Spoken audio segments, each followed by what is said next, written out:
कांग्रेस के पदाधिकारी और सेना के पदाधिकारी, साथियों, पहले चरण का चुनाव 19 तारीख को है और नागपुर के अंदर में कुछ लोग, यहाँ बहुत सारे मुस्लिम समुदाय के लोग बैठे हैं जो अपने अपने क्षेत्र में राष्ट्रवादी कांग्रेस में कोई वार्ड लेवल पे, कोई शहर लेवल पे काम कर रहा है। क्योंकि मैं ये बात आज इसलिए कह रहा हूं कि कुछ कार्यकर्ताओं को भ्रमित करने की चेष्टा की जा रही है। ऐसे लोग जिनका अस्तित्व कुछ भी नहीं है, वो आज गडकरी साहब के चुनाव प्रचार के लिए मुस्लिम समुदाय के ऐसे लोगों को सामने लाकर, जिन्होंने कभी भी मुस्लिम समुदाय का काम नहीं किया, जब मुसीबत आई, जब उन पे जुल्म होता रहा, 2014 के बाद से जो पूरे भारतवर्ष का माहौल को खराब करने की चेष्टा भारतीय जनता पार्टी और उनके अलायंस की तरफ से की जा रही थी, तो आज वो मुस्लिम समुदाय के कुछ लोग मुसलमानों के बीच में जाके कह रहे हैं कि हम भारतीय जनता पार्टी और नितिन गडकरी साहब, जो कि बहुत ही सेकुलर हैं, मैं उन सेकुलर नेता की वजह से मैं आपकी गारंटी लेता हूं कि मैं इस समुदाय की रक्षा करूंगा। अरे मेरी रक्षा, हमारी रक्षा तुम क्या करोगे? हमारी रक्षा तो अल्लाह है करने वाला। तुम अपनी औकात में रहो। मैं इस मंच के माध्यम से खास तौर से आज ये बात कहना चाहता हूं कि आप मुस्लिम समुदाय को भ्रमित करने की चेष्टा न करो। अगर वाकई आपके अंदर में जरा भी इंसानियत है तो आप ये बताओ कि 2014 के बाद से जो इस देश का वातावरण को खराब करने की चेष्टा भारतीय जनता पार्टी ने की, जब मॉब लिंचिंग हो रही थी, जब मुस्लिम समुदाय के हमारे बुजुर्ग और नौजवानों को, टोपी वाले को, दाढ़ी वाले को मारा जा रहा था, उस वक्त गडकरी साहब कहां थे? एक भी स्टेटमेंट अगर उन्होंने 10 साल के अंदर में दिया हो तो मैं आपसे कहता हूं कि आप वोट गडकरी साहब को। एक स्टेटमेंट भी। अभी आ गए तरह तरह की बातें करने के लिए, आप ये कहने के लिए आ गए कि हम आपके समर्थक हैं।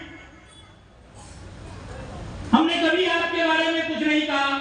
कहा था आपका मामला जब CAA-NRC का मामला हो रहा था 2019 के बाद, मुसलमान परेशान था, हम पाकिस्तानी थोड़े ही हैं। अरे हमने बाई चॉइस इस देश को पसंद किया। जब देश आजाद हो गया था, कुछ लोग पाकिस्तान जा रहे थे, उस वक्त मुस्लिम समुदाय के लोग जो इनको जाना था पाकिस्तान, वो चले गए, और जो यहाँ रुके हुए थे या जा रहे थे, मौलाना अबुल कलाम आजाद की वो तकरीर जो उन्होंने लाल किला से दिया और ये कहा कि उस मुसलमानों रुक जाओ, तुम्हारे बाप दादा की कब्रें यहां है। मुसलमानों रुक जाओ, तुम्हारी अजमत, तुम्हारे बुजुर्गों की कब्रिस्तान यहां है, ताजमहल यहां है, ताजमहल का हुस्न तुम्हें पुकार रहा है, लाल किला तुम्हें पुकार रहा है। तो जिन्हें रुकना था वो रुक गए, तो हम बाई चॉइस हैं। और साथियों, हम उन लोगों की तरह नहीं है जो पाकिस्तान से इंडिया आए और CAA-NRC का फायदा उठाकर इंडिया में रह रहे। कहां थे उस वक्त नितिन गडकरी साहब? क्यों नहीं आवाज उठाई मुसलमानों के लिए कि जो कानून है CAA-NRC का कानून, ये गलत है, ये मॉब लिंचिंग जो मुसलमानों के साथ हो रही है वो गलत है।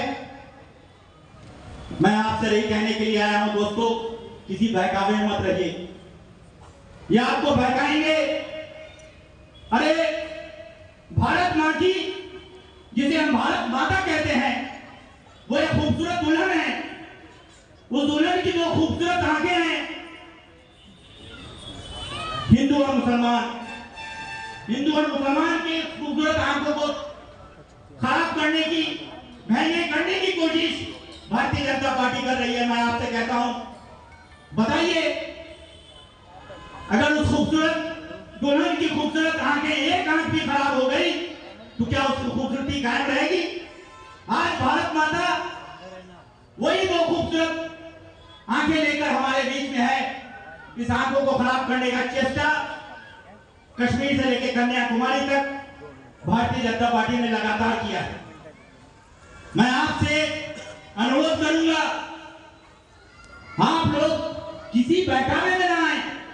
1% भी वोट मुसलमानों का नहीं जाना चाहिए।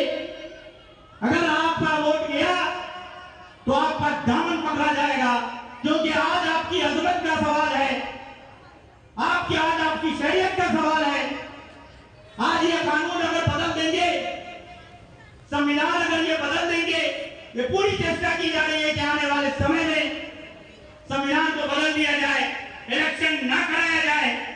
अगर आपका जनप्रतिनिधि चुनकर नहीं गया तो याद रखिए, आप कुछ भी नहीं कर सकते। इस संविधान को बदलने की बात कर रहे हैं साथियों। मैं आपसे गुजारिश करूंगा इस शेर के साथ, क्योंकि बहुत सारे वक्ता बैठे हैं, कि हमको मक्तल से बहरहाल गुजरना होगा, हमको मक्तल से बहरहाल गुजरना होगा। ये शेर आपके लिए है खास तौर से।